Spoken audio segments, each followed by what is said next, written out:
Loveline is meant for an adult audience. Loveline may contain sexually oriented content.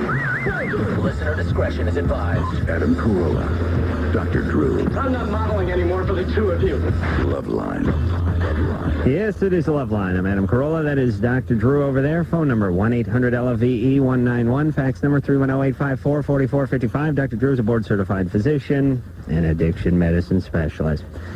Tonight, our guest from the hit on NBC, 8 o'clock Monday nights, Freaks and Geeks. Busy Phillips is here. And that's a good name. Thanks. Yeah. That's not your real name, though, right? Well, it's not like some cheesy stage name either. No. It was a nickname for Elizabeth. And it just started when I was about 6 months old. My parents started calling me Busy Beth. And then it turned into Busy. And it's been that way ever since. Yeah. Drew, Yeah. what'd your parents call you? Money Bucket or Money Hole or something like that? They call you something like that? No. Busy plays the part of Kim, who's Daniel's girlfriend on Freaks and Geeks. And Freaks and Geeks it turned out to be quite a success, hasn't it? It's kind of a surprise to all of us because they started us on Saturday nights. And for a while we were getting like all the critical acclaim in the world and none of the viewers. So they moved us to Monday nights and we're doing actually really well. And I hope people just keep watching it. We're really proud of it. We think it's a cool show. They got overridden tonight by a plane crash. Yeah. Oh, yeah. Well, I think it's only in L.A. because my family all lives in Arizona, and so my mom called me. She saw the whole show, but since the crash was out here. You know, the thing about that strikes me at Alaska Airlines plane go down near, I don't know, off Point McGill. Port, yeah. So it's sort of near Malibu, basically. The point is they're always looking for survivors into the night, and I always just wish one of those guys would just pipe up and go, listen. It's not going to happen. It ain't going to happen. And we see the debris field. We see the oil slick. We've recovered a couple of bodies. What are the chances that someone just jumped onto an aileron and paddled into shore and then collapsed? One guy, you know what I mean? It just... You wash up on shore. Is that how it works? It's sad. Yeah. In the movies, you wash up on shore. But I like to imagine that's possible. If I was in the plane crash, I would be the one guy that Not survives me. through the night. I'd be the one guy who died. If all 82 people lived and one died, I'd be that guy. Anyway. That's fine. It's my luck. There you go. Well, good. Maybe we'll be on the plane together there, Drew, and we'll then just flip a coin at that point. Busy also has a film which is, now I can't figure out if this is coming out.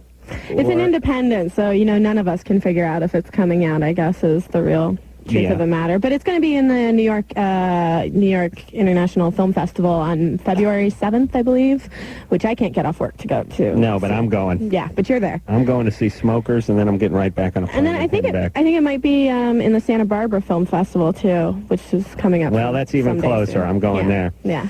So. I don't like to brag, but I was in the #1 film a couple of weeks ago, or maybe it was last week. What was that? That Freddie Prinze Jr. film. Down to You? Yes, Down to You. That was the #1 film last week? Yeah. Like 2 weeks ago, or maybe it was last week. I don't know. God. Whatever. Yeah, I was in the #1 film.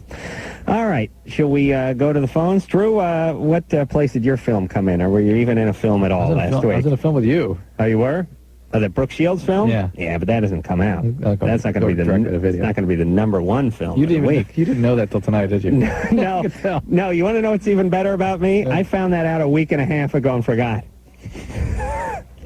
I swear to God, people think I'm a pompous ass on this show, and they may be right, but I defy you to find me another DJ.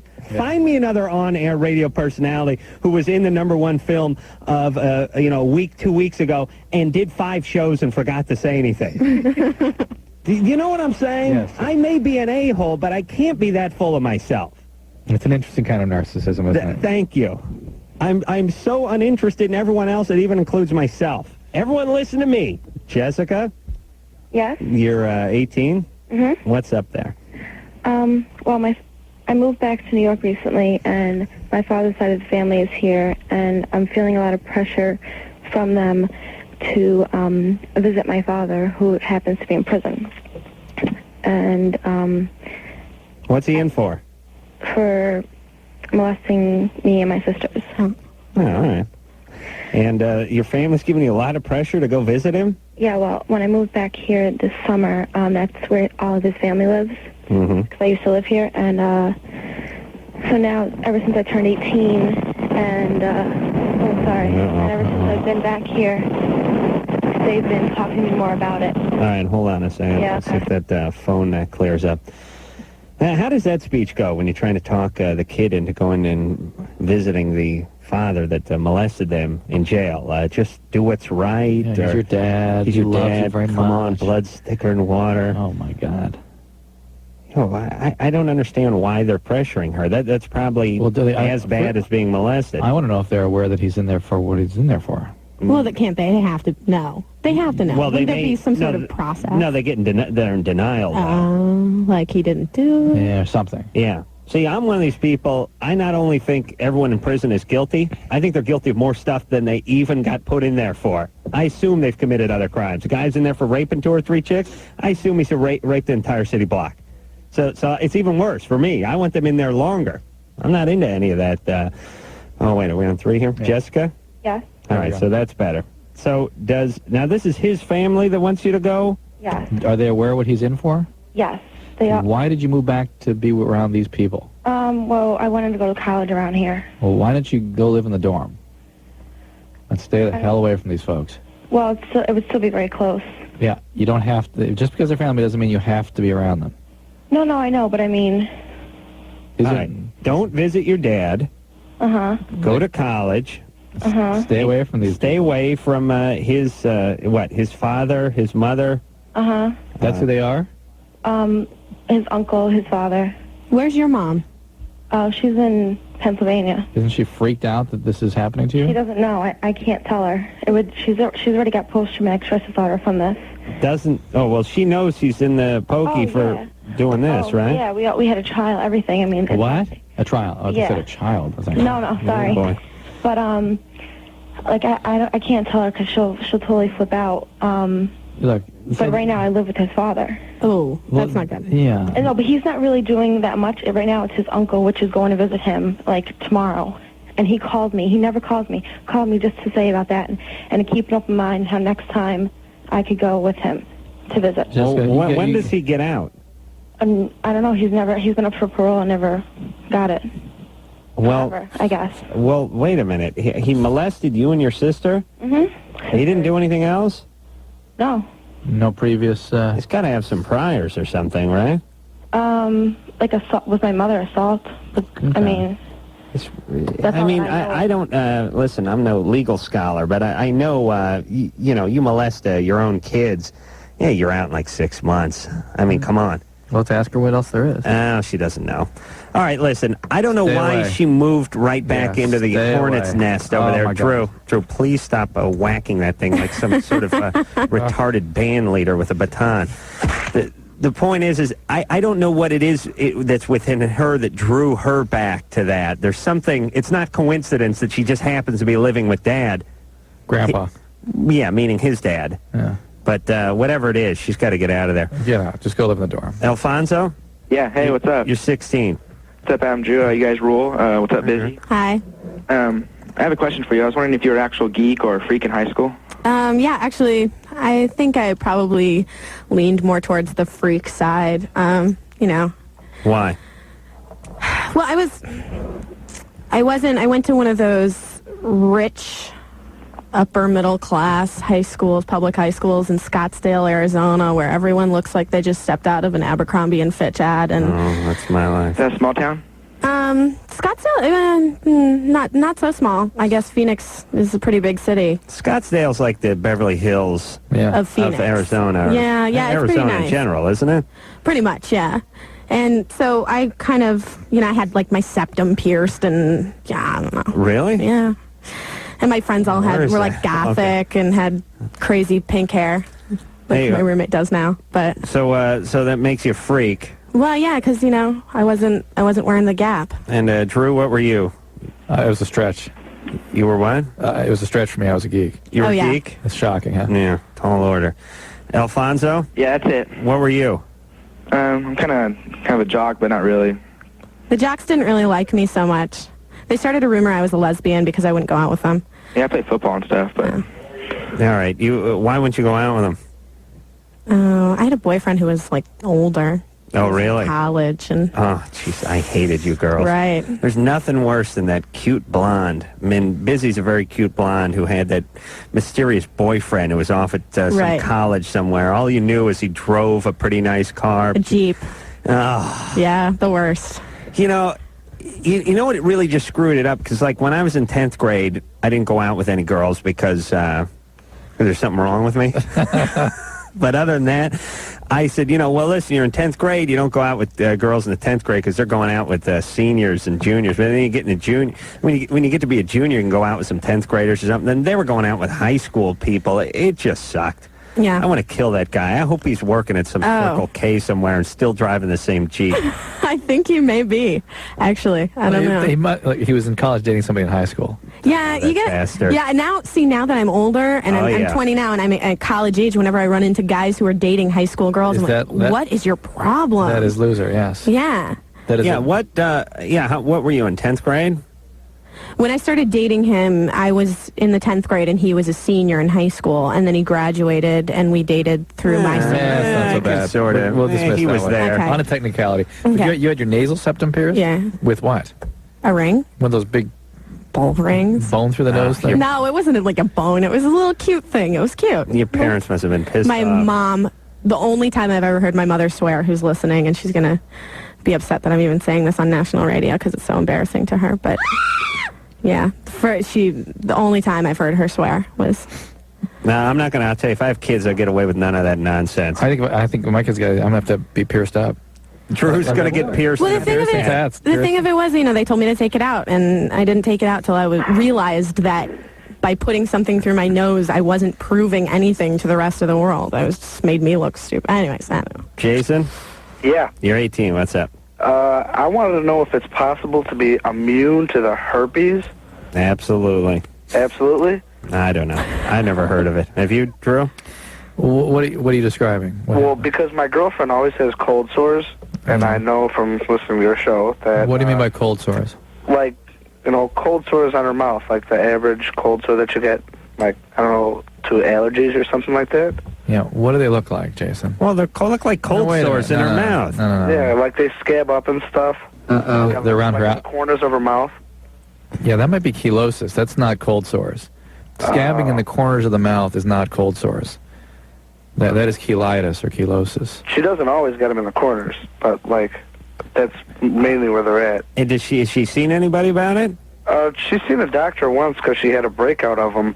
I don't know, a family member of hers also had cold sores, so they said that it might have been from that, I don't know, a cup or something. Maybe. All right. Well, it's possible it's not herpes. And you're probably not immune to it, and though, you're not. Jason. Yeah, do not expect to be immune. Because I've never gotten a cold sore. I mean, knock on wood, but... Yeah, I've consider never gotten a yourself cold sore. lucky so Hey, far. Jason? Yeah. I hadn't had a carbuncle on my ass at 18. Since then, I've had 2. All right? That doesn't mean anything. Thank you. Trying to turn busy on. You're 18. Saying I haven't had something at 18 doesn't mean anything. Right. You're not supposed to have anything at 18. If you have some sort of lesion on you at 18, you're probably amongst a minority. Isn't that great, though? It's like, I've been on this earth for a grand 18 years. I've never gotten anything, so I never will. Yeah. He's probably checking cancer off the list, too. Yeah. Male pattern baldness, check. Cancer, check. Okay. Ulcers, check. Cataracts, check. I'm immune to everything, brother. Woo! I'm fit as a fiddle. Sloan? Yeah? Sloan, you're 17 years old. Yep. All right. What's up? Okay, I took drugs on New Year's, and I accidentally hallucinated. What kind of drugs did you take? Huh?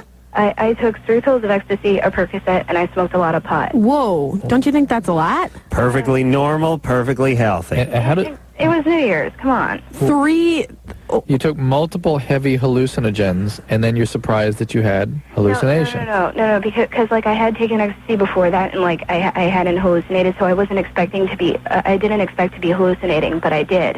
Again, you took multiple heavy doses of very powerful hallucinogens. Now listen, I'm not gonna. Who cares? Okay, but What do you want? Okay, so I was convinced that one of my really, really good friends was trying to kill me that night. And now whenever I see him, I still think that he's trying to hurt me.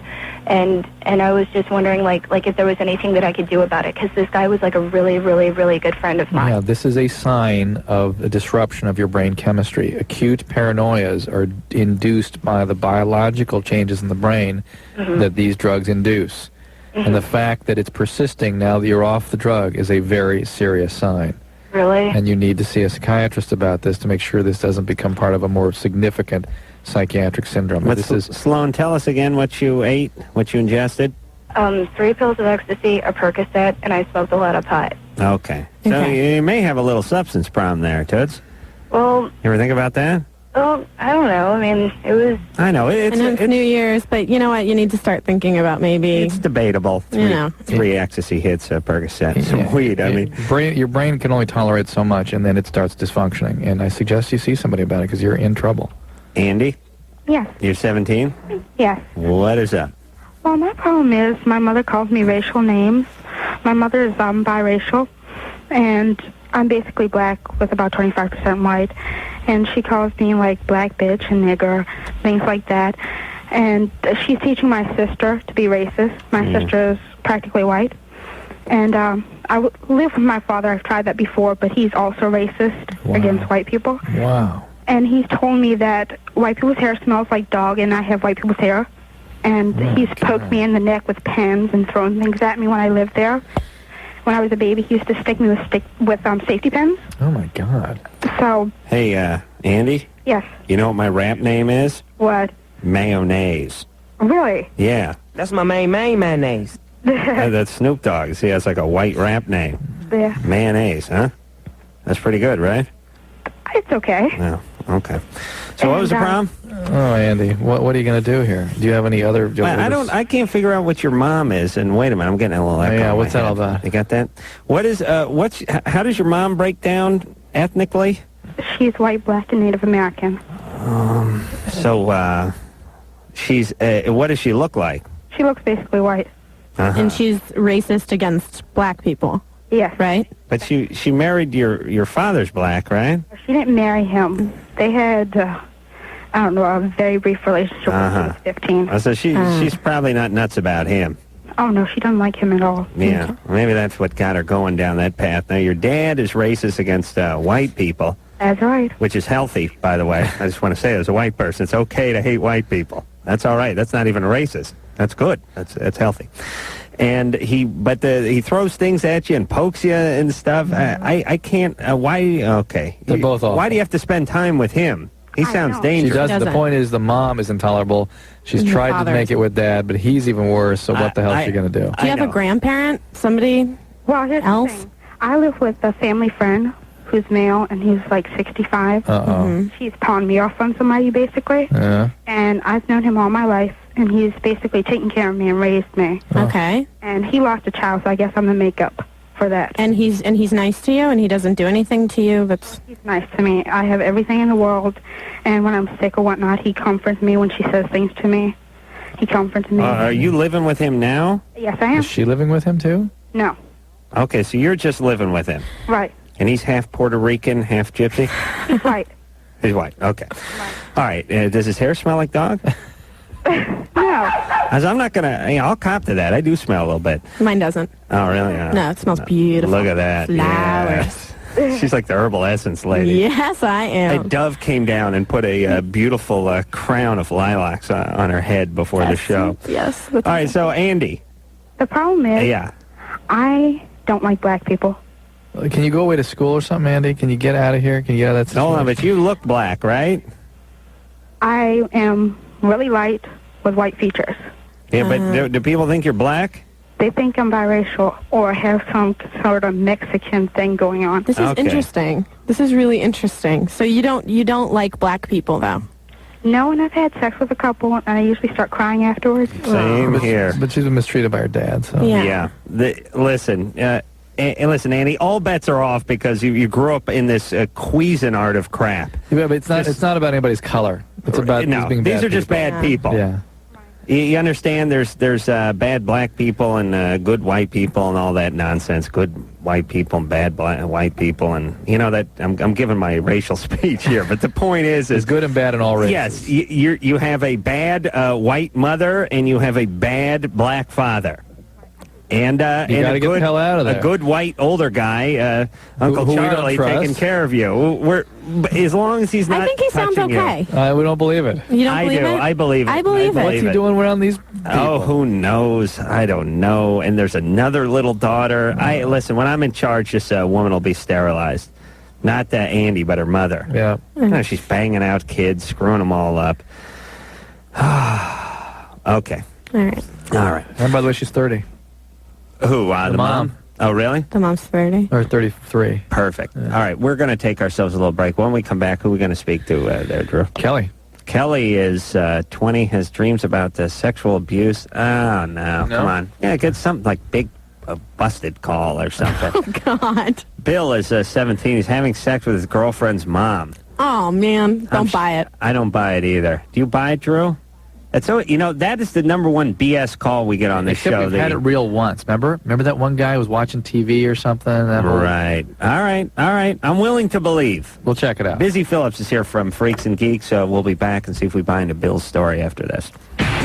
It's Loveline. I'm Adam Carolla. He is Dr. Drew. Busy Phillips is here from Freaks and Geeks, Monday nights, 8 o'clock, NBC.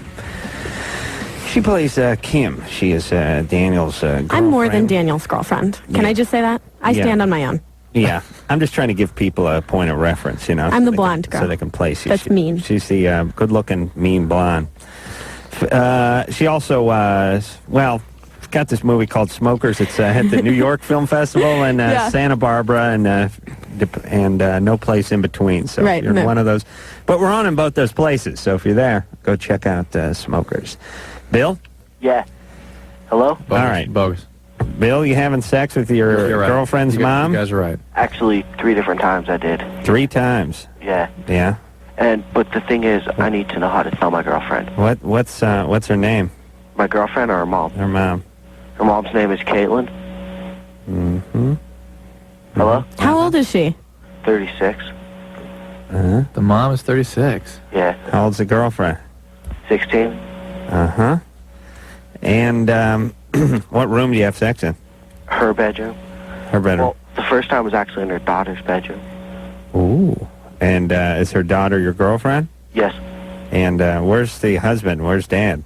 He's been out of the picture for a while. Mm-hmm. And how did this happen that you two got hooked up? Well, okay, I went over there one day after school, expecting to see my girlfriend, and she was sitting on her bed in a black teddy, and I don't know really what happened after that. Yeah, I don't know. Sounds like BS, Bill.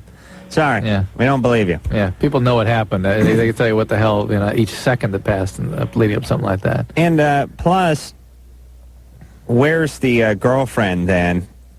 There's just a lot of these stories where, my husband came home from work and found me getting it on with another guy, and it's like, well, doesn't he always come home from work about the same time? I mean, what? Yeah. And the front door was open. You know what I mean? Yeah. All right, I don't buy it. And she's in a black teddy. I don't buy it. No. All right. Jamie? Yeah. You're 26? Yes, I am. Just in case it's true, stop banging your girlfriend's mom. And get away from both of them. Okay. Leave. There you go. We're covered now. Jamie, you're 26. What's up?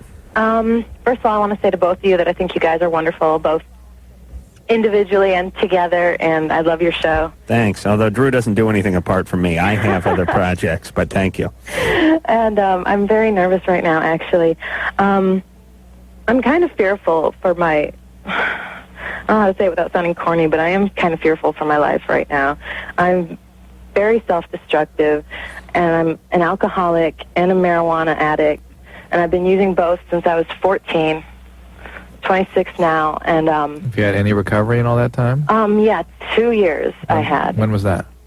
That was between 95 and 97. Okay. And what motivated that? I thought that I was going to die any day. Okay. And I just was completely at the end of my rope. And Are you there again? not quite. All right, well, give us some time. But I mean, it's kind of more of a slow, methodical thing now. I mean, I every day, I don't know quite how to explain it. Like, I've been in and out of the program since I relapsed. Do you have an eating disorder as well? Yeah, that was the other thing I wanted to talk about, that I developed an eating disorder in my late teens, and that went on through my early 20s for a couple of years. And when I entered AA the first time, it just kind of went away. And I never really addressed the eating disorder necessarily directly, but... All right. So what's causing all this? It's something bad happened to you? Sexual abuse. Sexual abuse? I was raped when I was 19, but no. Physical abuse by my dad my whole life. That's better. Yeah, he was pretty abusive, really, like the first 22 years of my life. Well, those aren't the important 22. The important 22 are the last 22, usually from like 62 to 84. Aren't those what they call the formative years? Yes, indeed. Okay, so you're all right. Well, in the last month, I started to have more recurrences of my bulimia. All right. Well, it's time to do something here, Jamie. There's multiple sort of sort of issues here. One is addiction. As you know, that's a very life-threatening problem, and you've described it yourself as something which is threatening your life at this time. You've had success in recovery. You know what you need to do to get better. You need to take care of that problem. Secondly, your eating disorder, last time you got meaningfully engaged in recovery, magically those symptoms went away too. So indeed, those symptoms may subside and perhaps can be dealt with less urgently than the addiction problem.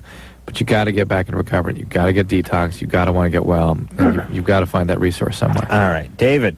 Yes. You're 28. What's up? I have a big problem. I'm trying to solve it, and I don't know if I should go to see any medical help for this treatment I know I need. About 4 years back, I got drunk really bad, puked up, became a bulimic, and lost about 100 pounds. I was 280 pounds. Wait a minute, you developed persistent vomiting after discovering vomiting after... I got so badly sick that I puked for 4 days straight, and what happened is I found out after I did puke, it kind of like still retained the feeling of eating or fullness in it. But what happened is I started working out. I was 285 pounds. I lost 100 pounds in less than probably about 6 months. I became aware of my sexuality. I started, women were looking at me different, what I never had before. And I became very much a sex addict. I mean, to the point where, I loved sex before, but now it's 2 times a day. And what happened is I was dating this girl, and I messed around her 2 times. She found out. She took me back. For some reason, I married her. I thought I loved her, and that was 6 months ago. And I've been sexually active with several other people, and it's really pretty bad. I'm with my ex too. How long ago did you lose the weight? About 4 years ago. Wow. Hey, listen, never get married after you lose 100 pounds and are smack dab in the middle of a sexual tour. Yeah. You get married after you pack on 100 pounds, then you pack another 100 on after the wedding. Well, my question is also I do, since I have my eating disorder. You're an addict, David. Wow. All through and through, right? Well, I'm bipolar. I'm bipolar, and plus I have this thing where, like, I smoke. I could smoke for 5 months and quit suddenly without thinking. I just change constantly. I'm constantly changing. Why aren't you having your bipolarity treated? This may all be part of a manic episode. Well, but I had never had it diagnosed. I don't know where I could go. Who gave you that diagnosis? Myself. After looking at it and hearing you guys. Hey, listen, you're a bulimic sex addict. You think you're qualified to pass down those kinds of diagnoses? Please, you goofball. What do you do for a living? Diesel mechanic. No, I have a professional job. Professional diesel mechanic. No, I'm not. All right. All right, listen, David. I can hear it in your voice. You're all over the place. Well, you got to get a little help. And it might be the bipolarity, but it may be addiction. It may be, I don't know what the primary issue is here. So that's my problem, too, with my ex-relationships. I've been married once before, had the ex, went for about 4 years, and then been married now. And it's just, I constantly moving. I always changing, everything like that. And I don't know. David, you should have a cologne named after you. You know, you're ever evolving. Constantly changing. You call him I do. I mean, call it Ralph. It irritates me because I'm constantly doing something. I never stop. All right, listen. You need to go talk to a psychiatrist and see what's up. You may need some meds or something. You need meds. You need primary addiction treatment. In the meantime, be nice to your wife and try not to have sex with any strangers. I'm trying to, but it's very hard. Go get treatment, David. Please, please, please. I'm always amazed at the women that'll hold still for these guys long enough to get on top of them. And where were they for you? Oh. Just think. They're with those guys. They cannot be quality trim. They just can't be. I'm just picturing, they must be scraping these women up from bathrooms at bus stops or something. I can't imagine. Maybe not. These men are so unattractive. Come on. There's yeah, no but way you hold women, still for I don't that. know. I just, in my experience, it's always that thing about, like, women certain women flock to men that treat them poorly. Well, I treat women poorly. So, he's available for poor treatment. Asshole. Yes. I do it in a more sort of, I do it in a more cancerous kind of way. It's not in a big, loud, theatrical, very pernicious, sort of cat on a hot tin roof kind of way. It's a slow grind with me. And it is not, I don't think it's quite as exciting. It doesn't attract those kinds. All right. And that David didn't, well, I guess he was treating his wife badly, yeah. Well, he's cheating on her? He's doing a lot of cheating. I was thinking more in terms of abuse, face-to-face abuse, but you're right. It's all right. He needs to. I think he needs to talk to a psychiatrist and see about some meds or something. If people don't know, like, all over it. where, diagnosis. But like people like that, I mean, he kind of sounded like he doesn't even know where to begin to get a psychiatrist. He was able to come to a conclusion of what his diagnosis was and research that. He just has to go to his family doctor or go to any primary care clinic or any university. He's a professional. He's a professional. Ryan? Yeah? You're 15? Yeah. What's up? My girlfriend wanted me to shave, like, the sides of my pubic hair because there's just really a lot of it. So I did it. Now I have, like, a razor burn, like, red dots and stuff. Mm-hmm. Yeah, I don't know how to get rid of it. That'll happen. What do you mean the sides? Like, just, like, kind of by my hip area, like, right below my hip. Yikes. Your hip? Well, like a bikini wax? A lot of my pubic hair area. And I'm trying to, like, I'm trimming it. A lot of it. Yeah. Yeah, you shouldn't get a razor out in that area. And not if you're a lad. The ladies have to do it, you know.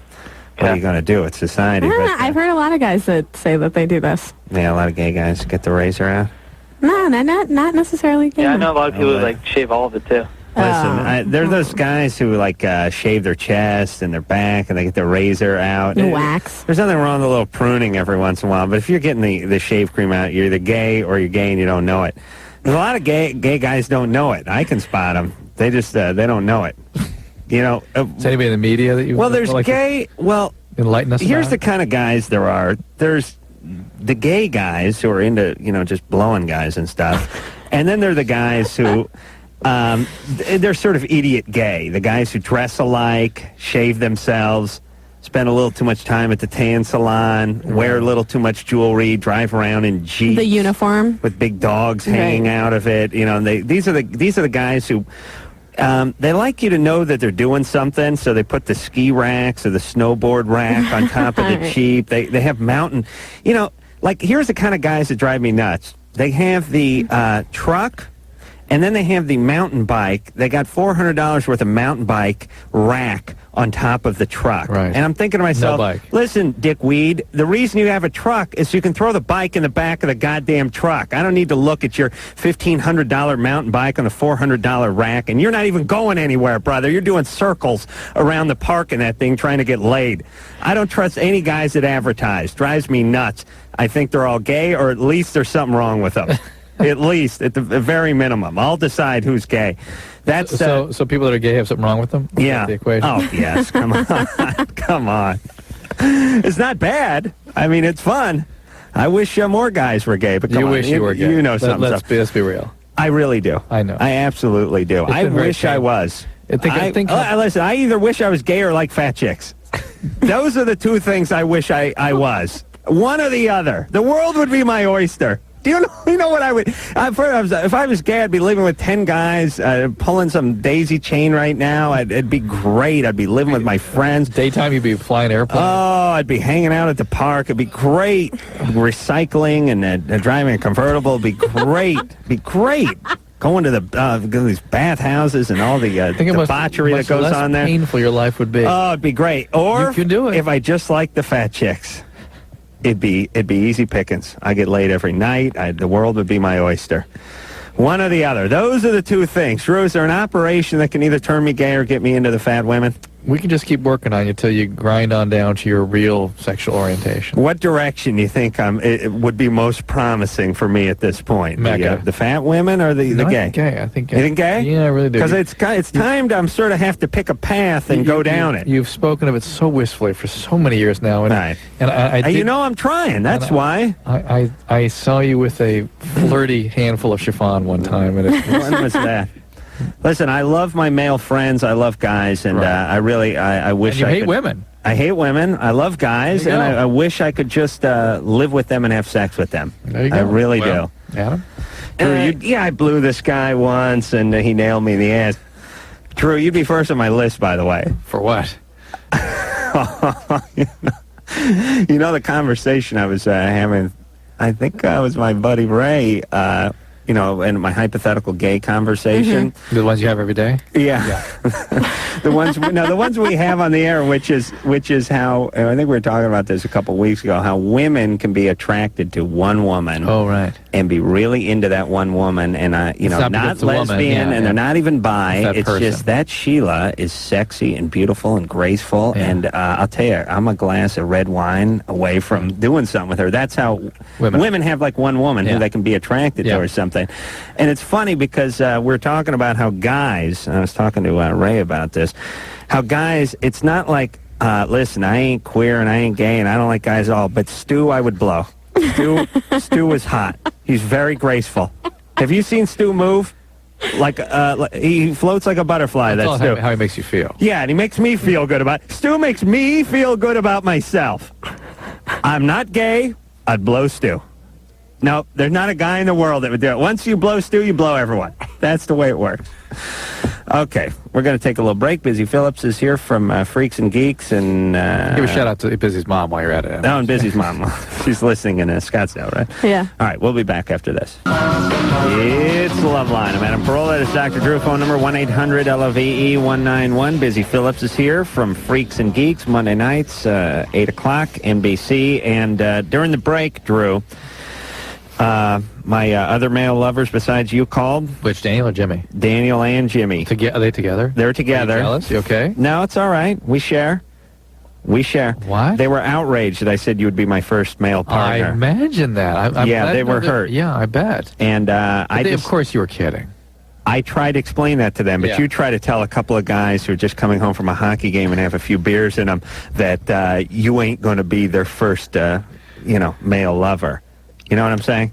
They're outraged, and I just want to, I don't get serious on this show that often, and it's, I don't want to bring the show down, but I want to apologize to Daniel and Jimmy for suggesting that I would sodomize Drew first before that. And I hope you're listening, and I just want you to know I mean it.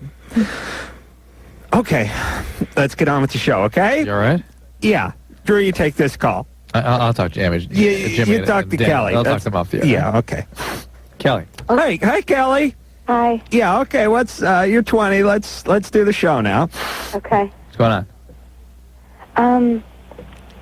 Well, I've been having. Actually, I have a question. I want to know if there was sexual abuse in my past, and I'm really unclear about a lot of things. My memory seems to have gone. I'm having a lot of dreams lately about abuse. What age does your memory sort of fail you? Oh, it's never been good. Before what age can you recall? 6. 6 is the oldest. The youngest memory you have is age 6. No, I can remember.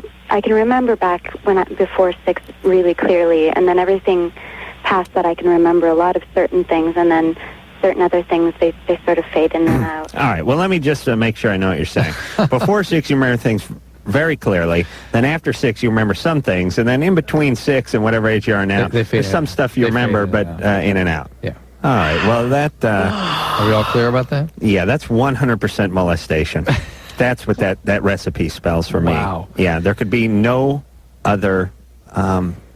You could arrive at no other point than molestation at that, because again, you remembered some things before 6, and then a lot of stuff after 6, and then some stuff in between. Yes. All right, so molested. No, I would say she wouldn't have been molested except for she called this show, and everyone who calls this show either has been abused or will be molested at some time. Kelly? Yeah. All right, so here's what we're trying to say. When would you have been molested, and what period of your life don't you remember that you could have been molested in? From 6 till probably about 12. So that 6-year period, your memories are vague. Well, they're... Hey, are they vague? Yeah, they're... Okay, stop. Yeah. So there's a sense that something happened during those 6 years.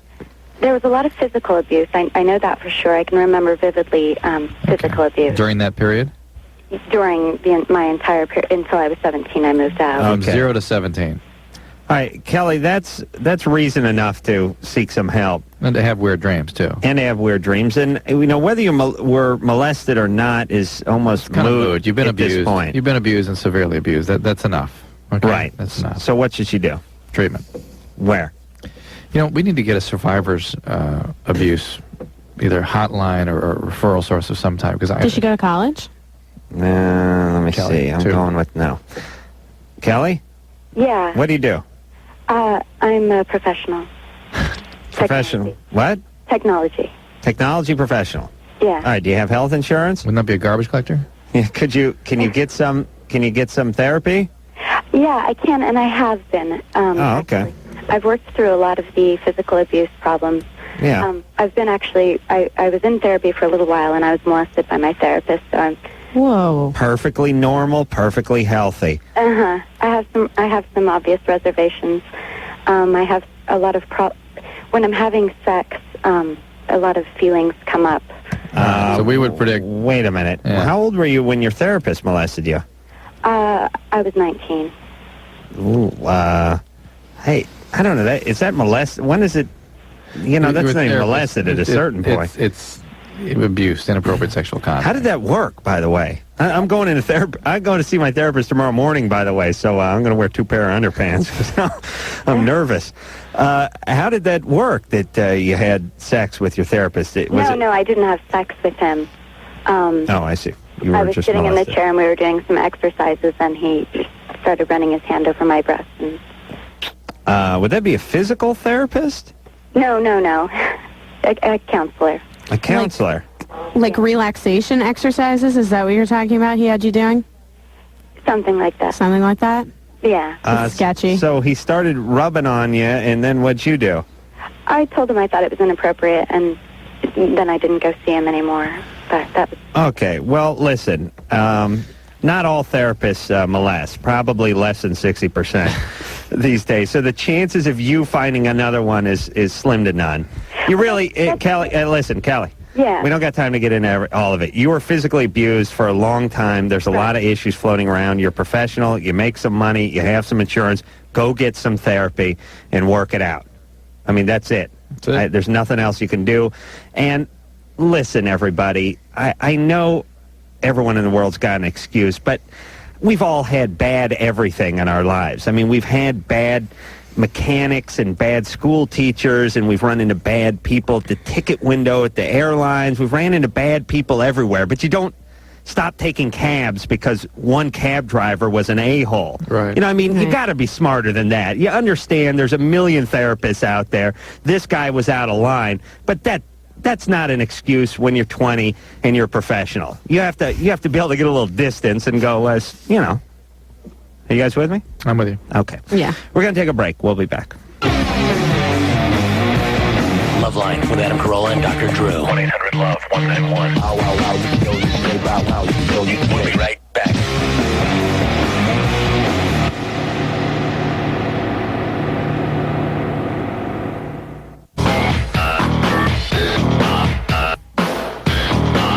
It's a Loveline. We're going to take our traditional 10-second time out at the top of the hour, and we'll be back with more of the show in just 10 seconds. This is Loveline on Radio Station. 94.7. Now let's go on to something ruder. Portland's new rock alternative.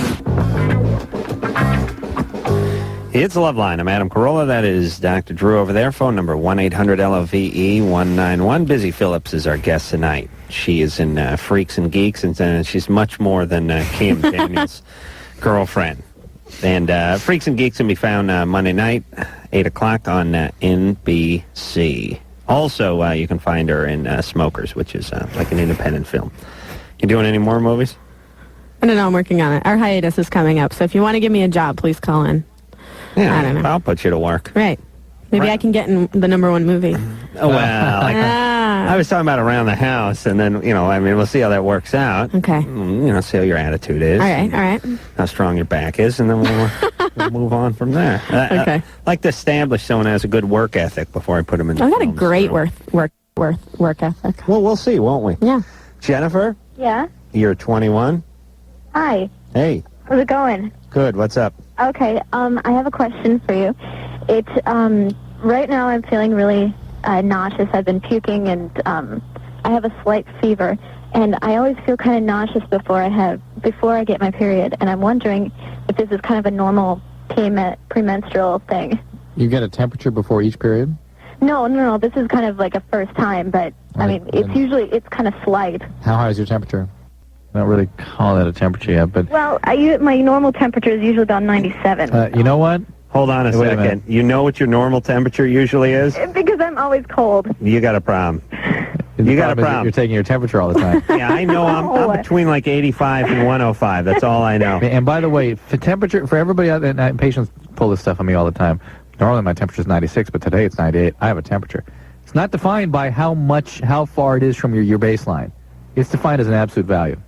So it's not over 99.5. You don't have fever. Is it period? Is it 98.7 or It doesn't matter. Like that? That's what is average. Average 98.6. But if your normal is 98.2, that's your normal. That's fine.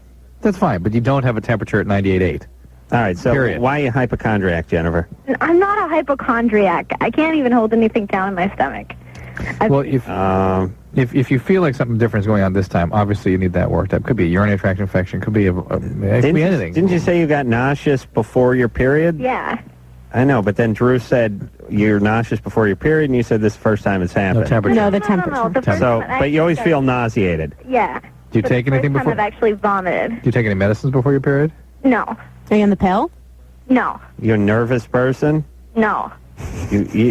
But anyone who knows what their temperature is... No, I'm always... This is Minnesota. You know if you're cold constantly. Yeah, being cold constantly doesn't mean you then go run in and take your temperature. No, but... Were you just kind of guessing that was your temperature average? Were you just guessing that? kind of guessing. I didn't... I had... You don't really know. It's usually below normal. You think it's below normal, but you don't know. I don't... I know for a fact that it is, because anytime I... All right. Just because you feel cold a lot. All right, well, that's it. You probably have a week or so to live. Forget it. Forget about it. Yeah, that's what I'm saying. Forget it. Just go to bed. Take some Midol. Maybe she's got the flu. Okay. She could have a viral gastroenteritis. She could have urinary tract infection. Go to the doctor. And she could have no fever. And this could be just part of her premenstrual syndrome, which includes nausea for her. We're guessing. I don't even take my temperature because look, either I feel sick or I don't. It's sort of moot to me. I mean, it does. I don't need. Sometimes when it gets real bad, calibrated. Yeah, sometimes. Well, yeah. If I think I'm on fire or something, I'd take it. But I start hallucinating when I get really high fevers. Yeah. What do you see?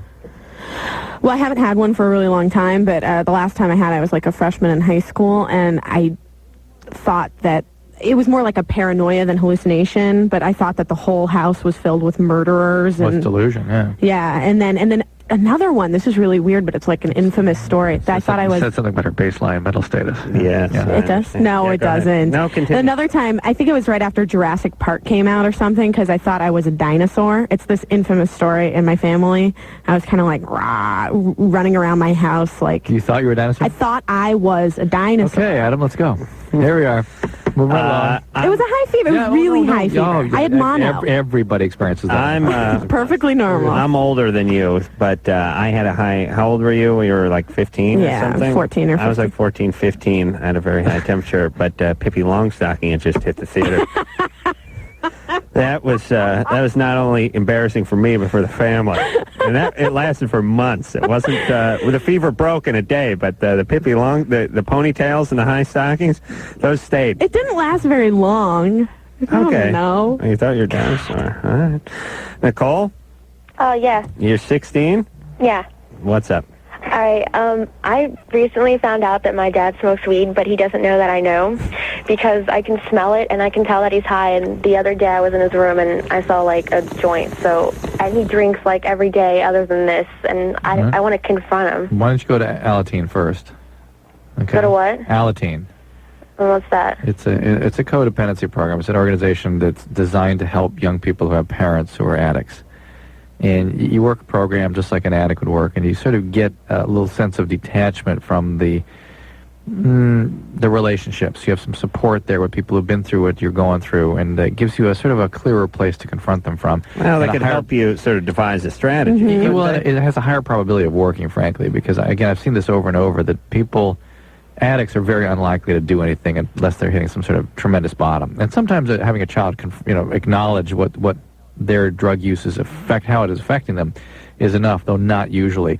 However, an important family member, an important relationship getting involved in codependency recovery freaks addicts out oftentimes, and enough to get them sometimes into recovery. My mom had a 8-foot pot plant in the backyard. Yeah? Yeah. Okay. Yeah, thank you. I didn't go to any of that wussy Alateen. I see. No. Freak out. Freak It out. might help her. Those were different times. You know, to deal with it, wouldn't it? Deal with what? Oh, Alateen? Yeah. Oh, yeah, absolutely. It's totally good. She's got a car. She's 16. She can go. My mom called them herbal cigarettes. Oh, boy. Phil? Yeah. You're 20. Yep. What's up? My question is, can attention deficit disorder be acquired through habitual marijuana smoking? No, but a lot of different psychiatric syndromes can.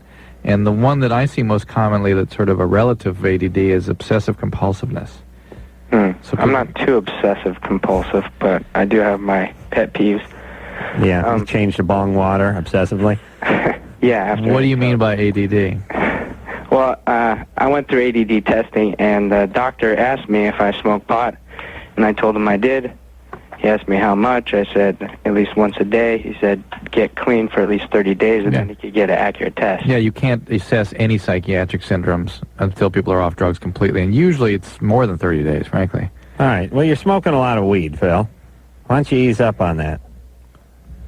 You may not be able to stop. You're addicted. Hey, Phil? Phil? Yeah, it is an addiction, but... Okay. Speaking of the ADD, yeah, why don't you stop smoking the pot? That's what you should do.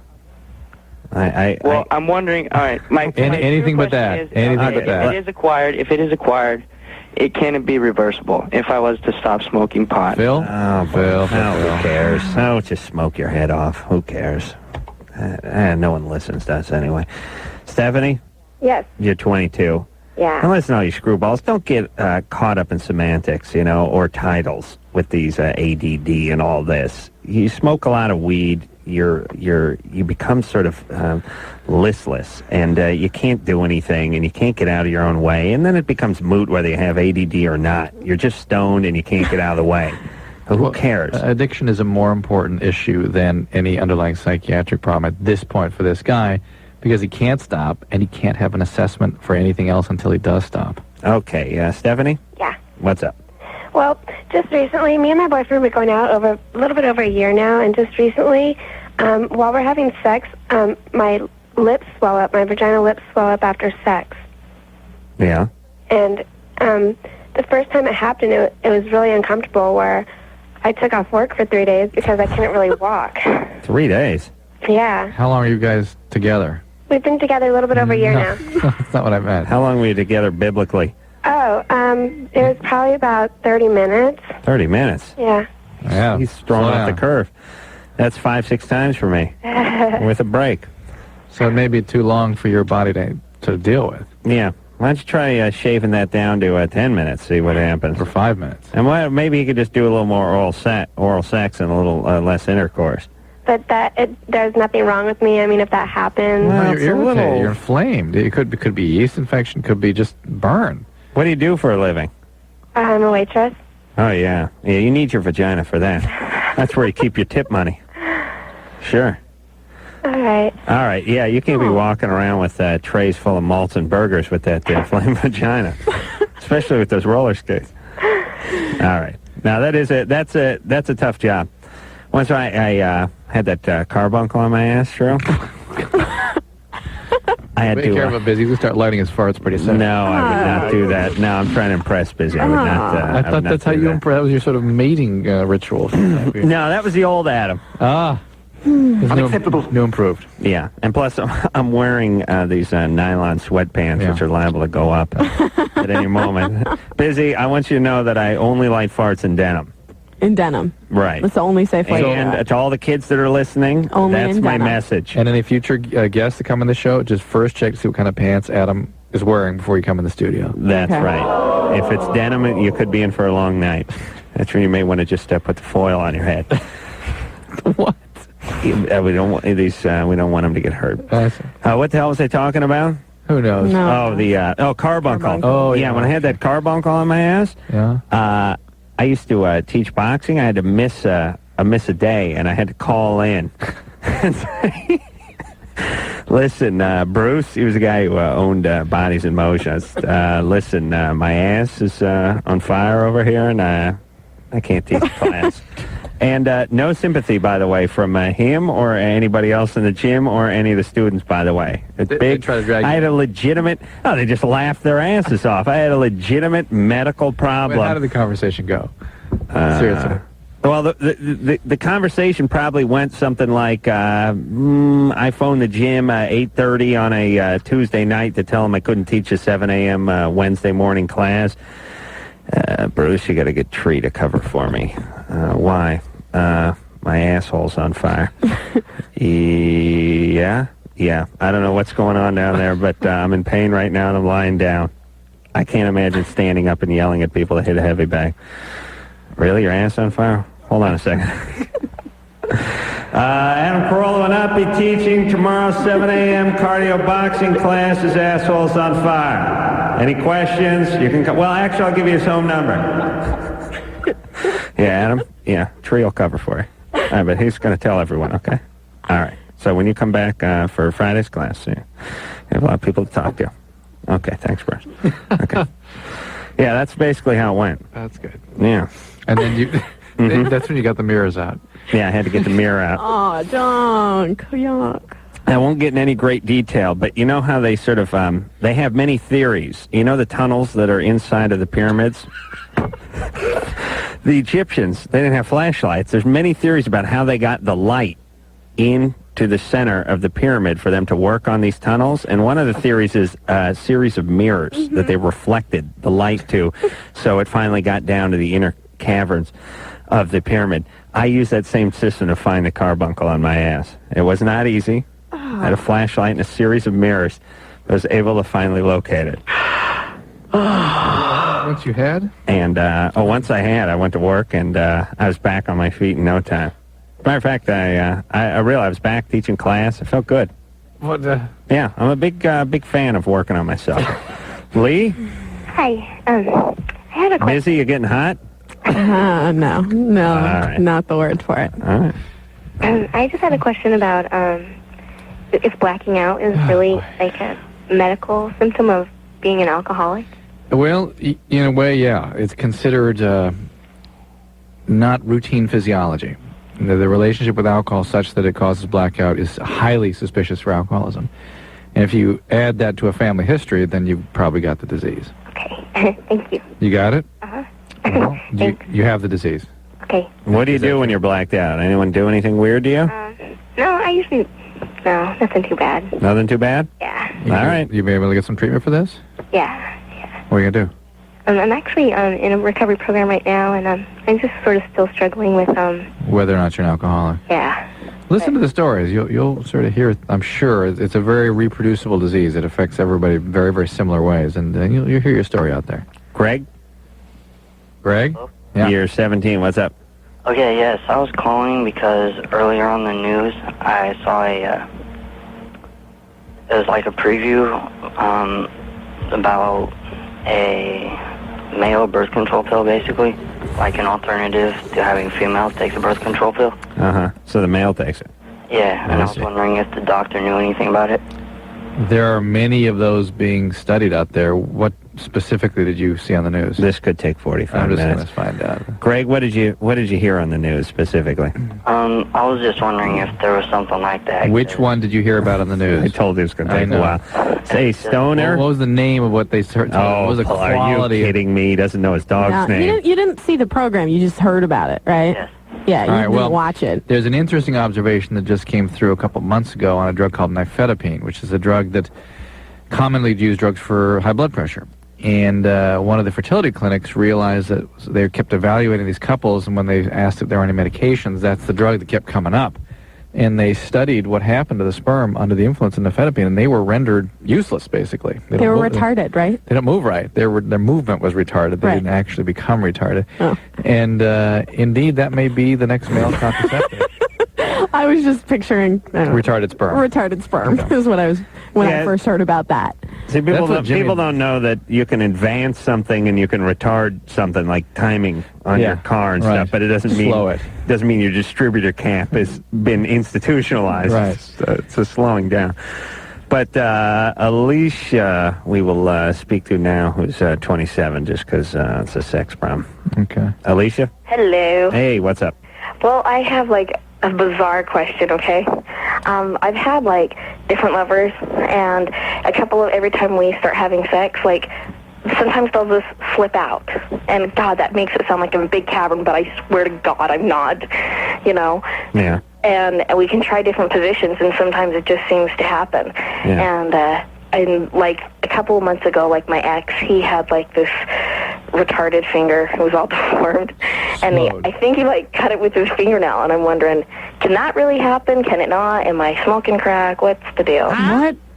He had a retarded finger, he cut with his fingernail, and you want to know if it can really happen? Yeah, wait, I get it. He cut your vagina with his fingernail, and you think it made it bigger. Yeah, I'm thinking, can that really happen? Because, I mean, I'm not a big woman, and it's not bad, but, I mean, damn, I'm just sitting there thinking, is this, like, normal? It's true. Yes. Yes, it's normal. No, he used that stiletto finger of his and gave you a episiotomy, essentially. Right? I don't know what the deal is, but, you know, like I said, Elise, you think your boyfriend with the hangnail enlarged your vagina? Where did you go to school? Do you have a college degree from somewhere? No, are you I'm going to send your team out to that school if indeed she does. You didn't go to college, did you? No, I did, but I don't know, I don't want to go. See, this is like just a stupid concern, but, you know, like I said, but now that I have a different partner and the same thing happened, and I was like, you know what, is there something wrong with me? Okay, listen. Never mind. Yeah. Go ahead. No, go ahead. No. Come on. And when she first said same thing, I thought same thing with the fingernail. And no. Slipping out. Yeah, probably. no, slipping out. All right. Here's my hypothesis here. Maybe how's the penis length with these guys? I'd say they're all pretty average. I mean, the last guy I was with, he was pretty big. I was like, oh, you know, I could just feel it in my belly. You know, you can feel it in your belly. I'll give you $100 if you said that with me. Any woman listening, listen. Here's the problem. Sometimes this happens to me. My ass thinks I got 9 inches, but I don't got that much. So your ass pulls out like you got 9. Then the 4.5 falls out at that point. You know what I mean? Your ass has to know. Your ass and your penis have to be able to communicate. They need to know what you got and be realistic.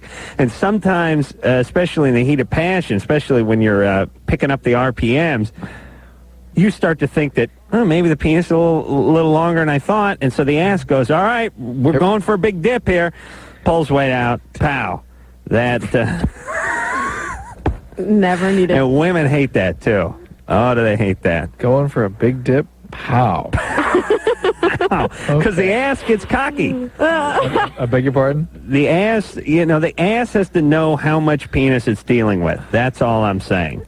And as a male, you need to know. All right, so it's a problem with the guys. It's not a problem with you. Correct. And she could be very moist, and that could or they could be using, like, some sort of lubrication, or maybe? a little too sort of enthusiastic, not paying attention. Yeah, that's also why my penis is graduated. Like, you know, on the plumb line front of a ship. Yes. It'll be marked off. Right. See, you know, so I'll actually look down on my penis and I'll have it color coded.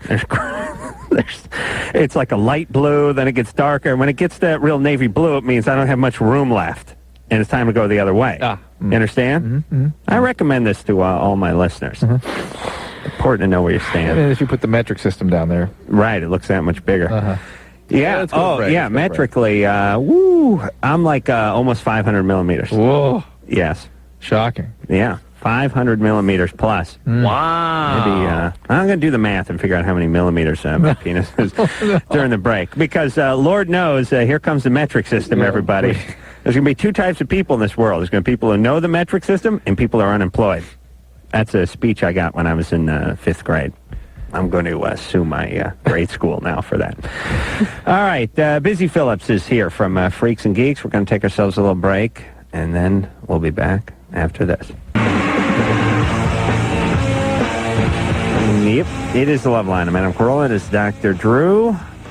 Busy Phillips is here tonight from Freaks and Geeks, Monday nights, 8 o'clock, NBC. Did a little math during the break, figured out I'm about 168 millimeters. Huge. Yeah, it sounds solid. It's my new answer now. Unless I go to Europe, then I'm back on standard. Know what I'm saying? Yeah. All right. Drew, what do you figure coming in at millimeter-wise? I have no idea. You want to do some math? If you're 168, I must be around 320. Jesus Christ in heaven! It's true. I saw Drew's penis over at the airport in Cincinnati once. Traumatized him. Yeah, it was tough. It's hard to be with him for the rest of the day. And that was just flaccid too. That was just just at the urinal. Ted. Yep. You're 23. Hey, how you guys doing? Good. Good. My problem's kind of like, so I'm kind of nervous. So, I've been dating my girlfriend for about a month now, and like, the first time she tried to give me oral sex. See, I have really bright red hair. I know it sounds kind of weird, but and like when she saw it, she started laughing. You got that bozo thing going down there? Yeah, I guess. Yikes. Come on, don't make him feel bad. Sorry. That's it for Ted. Sorry, Ted. Yikes. Come on. Hey, you women aren't about aesthetics. You're about what's inside, right? Yikes. No. Okay. Not at all. So, like, now... Really? Mm. Oh, that's great. No, I'm just kidding, Ted. It's not at all. Ted, that's fine. Women love a guy who looks like his crotch is on fire. So wait, so she was making fun of you? Well, she started laughing. Looks and, like Mr. Heat Miser's head. Now, though, when like ever she tries to do it again, it's like I can't get into it, Mm-hmm. Well, yeah, I can imagine. Yeah. Because I always think of I keep remembering it though. Okay, well, here's the deal. She was probably nervous, and people, especially women, when they get nervous, they tend to laugh. Yeah. They get giggly. They get a little punchy. Yeah. Yeah. Is she experienced? No, it's kind of like it's one of kind of our both first time. All right. This was more about nerves than your Carrot Top-esque pubic hair. Right. Right. She didn't make fun of you after it or anything. No, we didn't really do anything else that night just because I couldn't really. It really kind of ruined everything. All right, yeah, that's bad protocol for the ladies to bust out laughing hysterically as they're beginning to perform oral sex. Yeah. Yeah. It's like I didn't know what. All right, listen, Ted, you're 23, you're a mess. Relax. You got to start lifting weights and smoking or something. Would you buy a leather jacket? Yeah, get a leather jacket. Dye your hair. I didn't know if this was more of just a common type of thing where I'll be able to Ted, you'll be fine. You'll get over it. Please stop thinking so much. Guarantee it. You're fine. There's plenty of red. Look at Ron Howard. I'm sure he gets a lot of trim. Doesn't he have red hair? Yeah, but I don't know. Really think of all the great red-headed. Well, I can't think of any off the top of my head. But what? Carrot Top. Carrot Top. There you go. Bozo, Carrot Top. The list goes on and on. These are all men with sexual prowess is legendary. Wouldn't you say? Yeah. Bozo, Carrot Top, and Mr. Heat Miser from the Christmas claymation series. All people that had red hair, all guys who, like I said, were legendary in this town for their sexual escapades. Ted, you're just a mess. You just stay with this girl. You'll be fine. Just relax. Yeah. She'll be okay. See, it always saddens me when guys who are sort of on the cusp and then they have a bad experience and then they're ruined. You know what I mean? Like, push him over the edge. Ted's the kind of guy whose self-esteem and confidence really wasn't what it could have been. And then Busy Laughter took us off at him, and her girlfriend's laughing up a storm, and that's 10 years of therapy right there, Busy. That's all right. Oh, yeah. That's all right. Oh, yeah. You enjoy your big TV show. While the little Teds of the world just drown themselves in their tears. Ted's fine, I'm sure. Laura, Yeah. you're 15? Yeah. What's up? I'm still in love with one of my ex-boyfriends, and he's now, like, with one of my friends. And I was just wondering how I can get over it, because I jumped into another relationship to try to get over him, and it was a really bad relationship. I mean, it tore me up. That other relationship, the guy treated me like crap and everything. Yeah. And, I go out and I party a lot with my friends just to think, that'll make it a little better, but I don't know what to do. Well, Laura, you're getting into meaningless relationships, you're taking drugs, you're doing all the right things. I just think it's a matter of time now. How long ago did you break up? Huh? How long ago did you break up with him? About a year. Oh, that's a long time. When you're 15, it is. Yeah. Also, you tend to hang on a little longer. All right, Laura? Yeah. All right, you know I'm almost Christ-like, right? Yeah. An oracle. Sage. Yes, and everything I say is true and comes to fruition, so just listen to me. Okay. Thank you. You can touch the hem of my sweatpants if you like. The only way to get over somebody is to work on yourself. You see, people spend a lot of time working on the other person, and that doesn't do it, because they're not so interested in you, and they're with somebody else, and then you start working on them, and they get less interested in you, and it freaks them out, and you spend every ounce of your spare time and energy directed at a ship that ain't never going to sail. You work on yourself, however, and whatever that means, wherever you're at in your life. If you're 15, it means your school. It means, getting involved with things. It means, exercise or religion or whatever the hell it is you're into, whatever your hobbies are, and your friends. Do that, and then magically you feel better, and people magically become more attracted to you when you're doing your own thing. Mm-hmm. And the pain is not nearly as bad. The pain is horrible when you direct all that energy at the person. You don't do any of it for yourself. Your grades suffer, your work suffers, whatever your life is suffers, and you still don't have the person. Right. And now you're broken and empty, and nobody else wants you either. Right. All right. That's why you work on yourself. Or you do what I do, which is just drink and feverishly masturbate. Those are my two answers. This is Adams. I wish somebody had told me when I was Oh, Jesus 29. Christ. Remind me to kick my dad in the nuts next time I see him. If I can find him. His nuts? Yes. Yeah. Wussy. All right. Mary? Uh-huh. You're 15. Yeah, my question was, can birth control be used as the morning after pill? That's basically what is what the morning after pill is. Oh, it is? Which birth control pill are you talking about? I'm not really sure. Are you trying to use somebody else's medication or something? Excuse me? What is it you're up to? Are you on birth control? No. Do you have any birth control pills? No, I was just wondering because I recently had sexual intercourse, and there might be a chance that I might be pregnant. How long ago did you have sex? This was yesterday. All right, so go get the morning after pill. Uh-huh. Yeah, go get it, like right now. Oh, okay. There's a phone number you can call. It's 1-888-NOT-2-LATE. 1-888-NOT-2-LATE. Okay. And I understand what you're up to. Why did you ask that question about the birth control pill? Because I wasn't really sure. I think I heard Adam say it like a while back. Do you have somebody that you know that has the pill? Were you going to take it from like one of your friends or your mom or something? Oh, no. No? Don't do that. Don't do that. Don't do that. All right, well, we just trying to figure out what your motivation was, because let's just say I said, yes, it's the exact same pill. Now, then what would you do? I don't know. I would really ask somebody first to be sure. Okay. Hey, Mary? Uh-huh. Listen, don't have any kids for like 10 years. Oh, I know. Okay. Uh-huh. And then once you do have kids, don't talk to them. Just they'll watch TV and be fine, okay? Get Plan B. Oh, Jesus Christ. To one day after, our listeners never know what the goddamn hell we're talking about. 90% probability of preventing a pregnancy by suppressing ovulation. All right, I'm fired up tonight, so I'm this close to tearing into that subject. Let's do it. But I do it too much. Let's do it. You really? Yeah. Okay, but we haven't done it in a while. All right, we're going to give it 60 seconds. All right. Okay, wait. Let me wait till it gets to the 6, because I can't. Oh, now it's too gone. late. It's got to come around again. Let's just kill time. I'll sing the dreidel song. No, I had a little dreidel. Why people confuse emergency contraception with the abortion pill, RU486, is more than I can understand. It is not an abortion pill. It is not RU486 we were talking about. We're not talking about an abortion pill.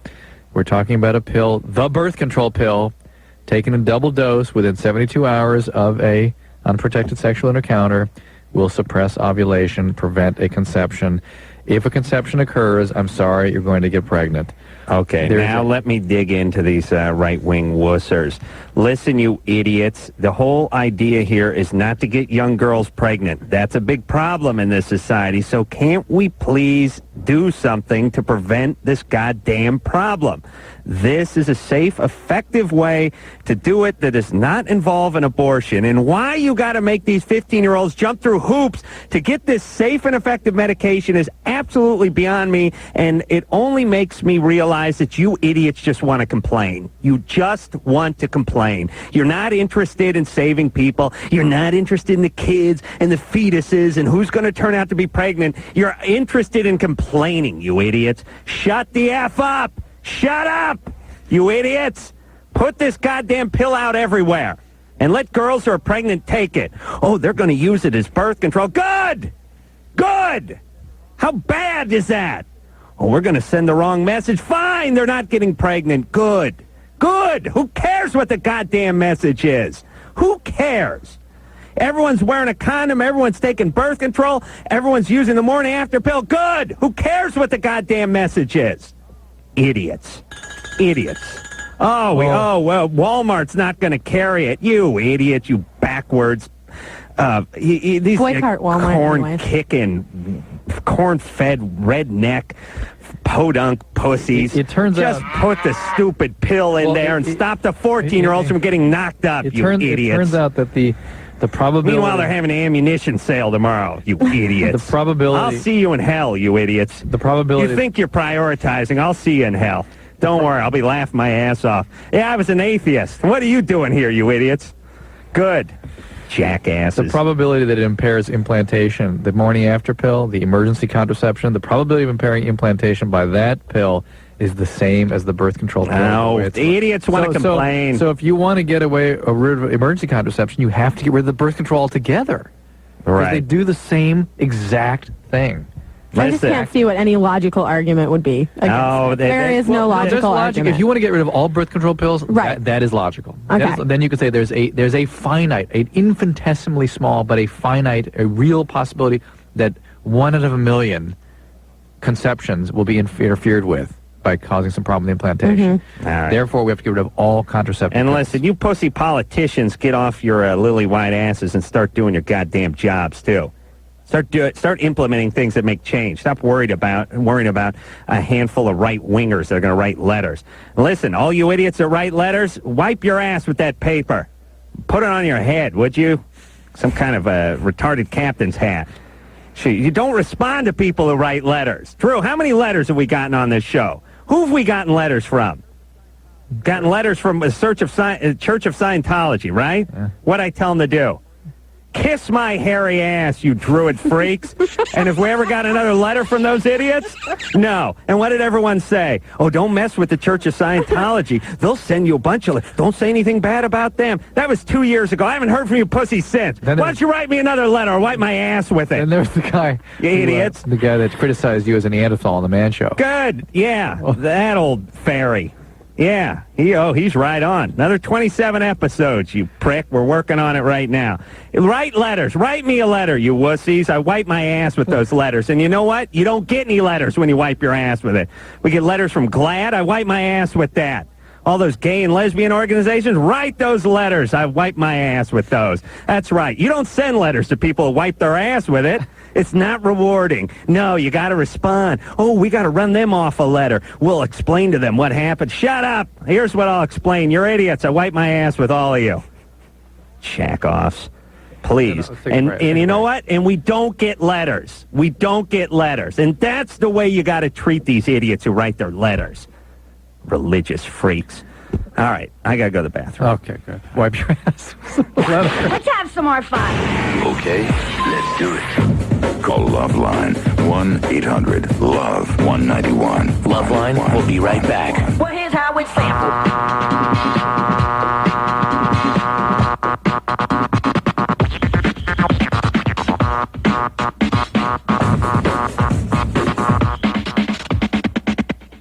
Who are these two people? What makes them tick? Loveline, Adam Carolla, Dr. Drew. This on the new rock alternative. 37 NRK.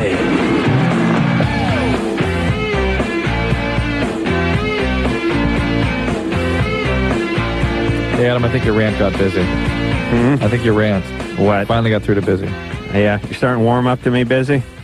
Yes. All right. Yes, I really enjoyed the rant. Thank you. Something I feel passionate about as well. So. I knew you'd be back. Yikes. You know, there's a significant age difference. I'm 35 years old, but, you know, I feel young, you know. I'm in fine shape. Mm-hmm. You know, emotionally, I'm probably 15, 16, right. so it, like, makes up for it, you know, numerically. I think we have a future, I really do. You like flying model airplanes, napping, and masturbating? No. Can't say that I do. Yeah, me neither. She doesn't like the airplanes. Me neither. I don't like the airplanes. We already discussed this earlier. Little model ones, you know, it's very exciting. I'm not even a fan of those. Mm. Still see a possibility for crash.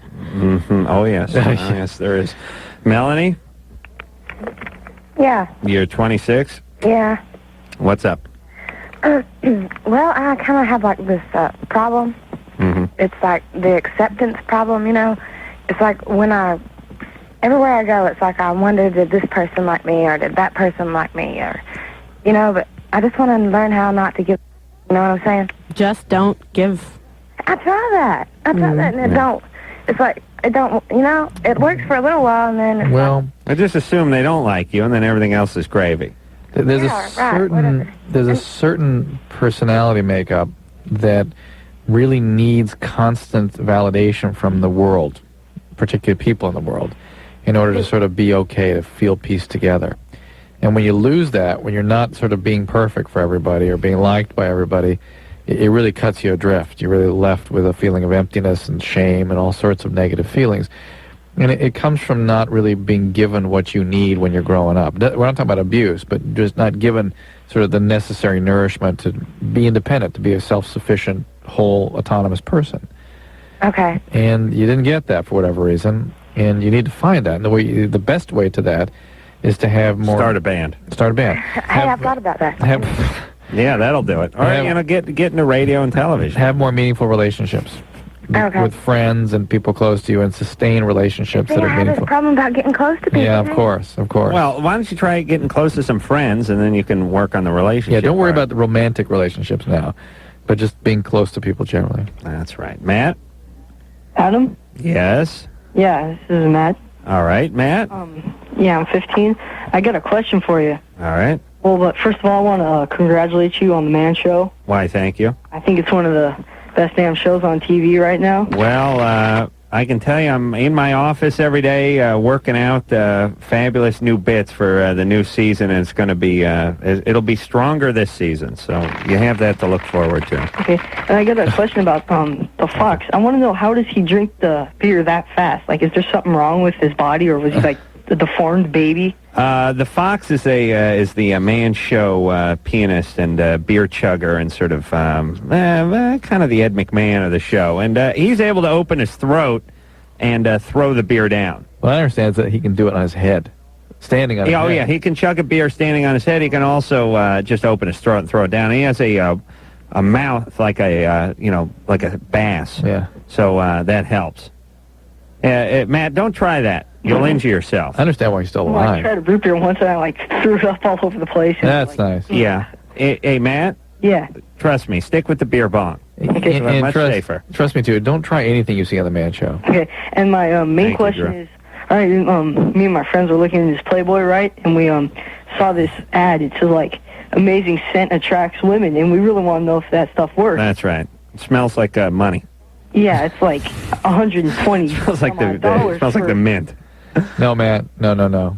No. I mean, okay, Matt. Matt, Put that I lost down. Matt in my humor. Go buy some Polo Sport, Matt. Yeah. Is that? What, I always like liked that on my boyfriends, or what else?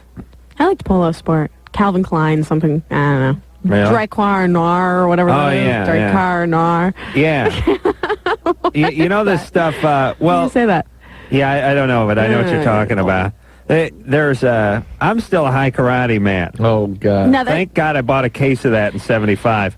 I that still and have Old it. Spice just smells like dad to me. Ooh. You know? I can turn a lot of ladies on. Nah, it's not so good. Daddy's you don't showing. want those girls. Are you hot, daddy? Yeah, you hear that?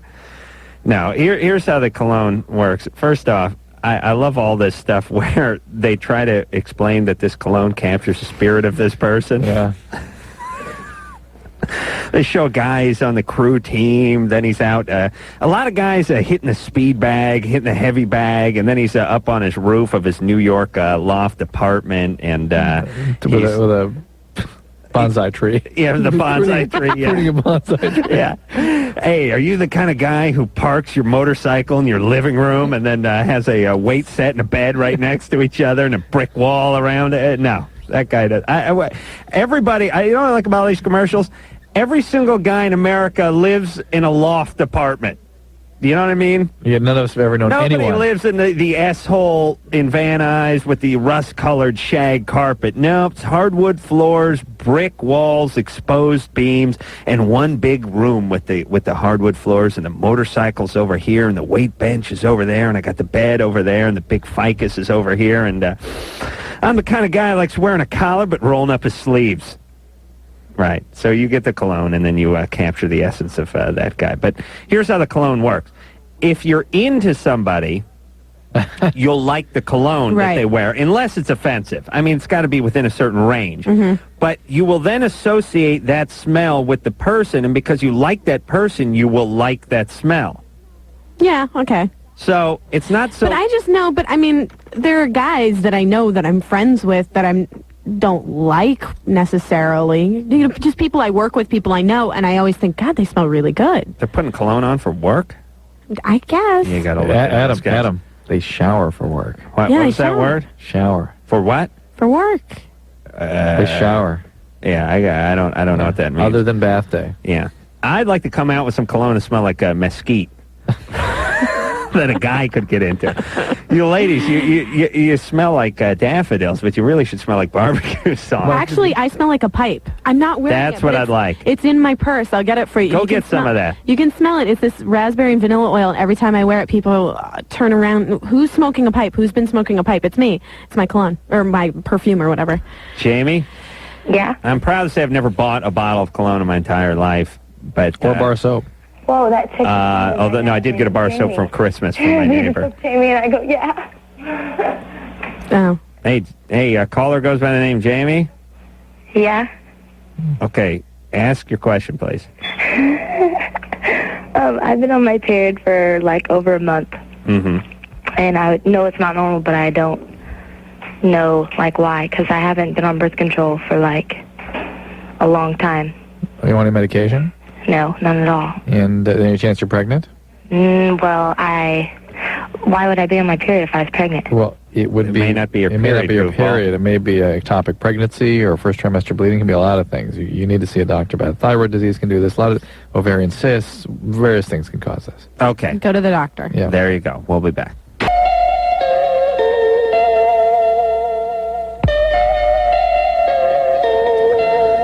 All right, I want to thank Busy Phillips for coming in here and being a good sport tonight. And letting me sniff her. Oh, no, man. My mom taped this. Hey, you know what I'd like to do? I'd like to take one big whiff, and I'm going to hold my breath until I get home. And then I'm going to exhale into a bag. That's going to be over my head while I'm taking care of business. What do you think, Drew? And then I also get the asphyxiation rush, yeah, too. I understand. It's quite an image. You may find me there. Freaks and Geeks, everybody, 8 o'clock on NBC, Monday nights, right? Mm-hmm. Yeah, right. Please watch. Please do watch. We want to get busy that condo. So, until next time, this is Adam Carolla for Dr. Drew saying mahalo. My asshole's on fire. Well, now. This has been Loveline. The stuff expressed on Loveline is not necessarily the stuff of the staff, management, sponsors, or anyone else, including Westwood One Entertainment. Loveline is produced by Ann Wilkins Ingold. Now, please enjoy these birds.